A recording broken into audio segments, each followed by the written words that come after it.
வணக்கம். நான் உங்கள் முருகவேல். வாழ்க்கையில் நமக்கு வரக்கூடிய பிரச்சனைகள் பார்த்திங்கன்னா 2 விதமாக இருக்கும். 2 × 2 4. அதுபோல் ஒரு தெரிஞ்ச வழிமுறை ஒன்று இருக்கும். ஒரு பிரச்சனைக்கு தீர்வு காண்பது. பெரும்பாலான பிரச்சனைகளுக்கு என்னன்னு தீர்வு காண முடியாது. அது குழப்பமாகவே இருக்கும். இதுபோல் தான் அந்த தையல் இயந்திரம் கண்டுபிடிச்சவருக்கு ஊசியில் எந்த முனையில் ஹோல் போடணும் அப்படின்னு தெரியாமல் இருந்தது. அவர் ரொம்ப நாளாக யோசனை பண்ணிக்கிட்டே இருந்தார். இதை எப்படி ஹோல்ஸ் போட்டு இந்த மிஷினில் எப்படி பொருத்துறது அப்படின்னு சொல்லிட்டு அந்த இயந்திரத்தை கண்டுபிடிச்சவர் ரொம்ப யோசனை பண்ணிட்டே இருந்தார்.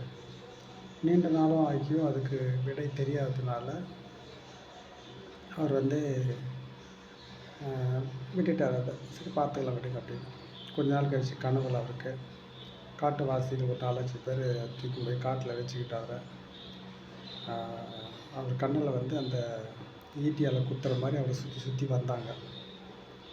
திடீர்னு வீழ்ச்சி பார்க்கும்பொழுது இது என்ன கனவு விசித்திரமாக இருக்குன்னு பார்க்கும்போது அந்த கனவையே சிந்திச்சுட்டே இருந்தார் அன்றைக்கி முழுக்க.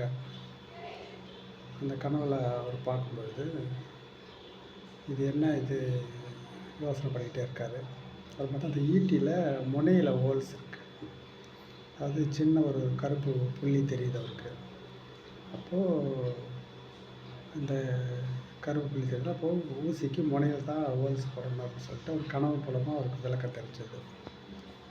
அதுபோல் நமக்கு வாழ்க்கையில் வரக்கூடிய பிரச்சனைகள், இடர்பாடுகள் அனைத்திற்கும் ஒரு சில விஷயம் நமக்கு தெரிஞ்ச வழியில் போய் அந்த பிரச்சனையை சார்ட் அவுட் பண்ணிக்க முடியும்.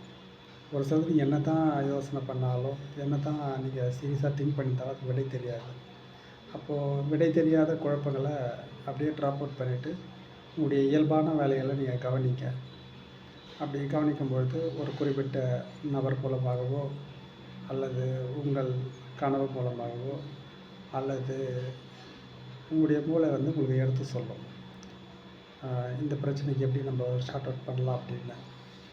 அதனால் ரொம்ப விடை தெரியாத கேள்விகளுக்கு விடையை தேடுறேன்னு மன உளைச்சலுக்கு ஆளாக வேண்டாம்.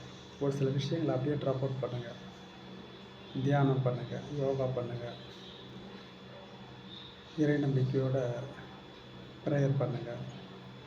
வரக்கூடிய பிரச்சனைகளுக்கு தீர்வு விரைவில் கிடைக்கும். நன்றி.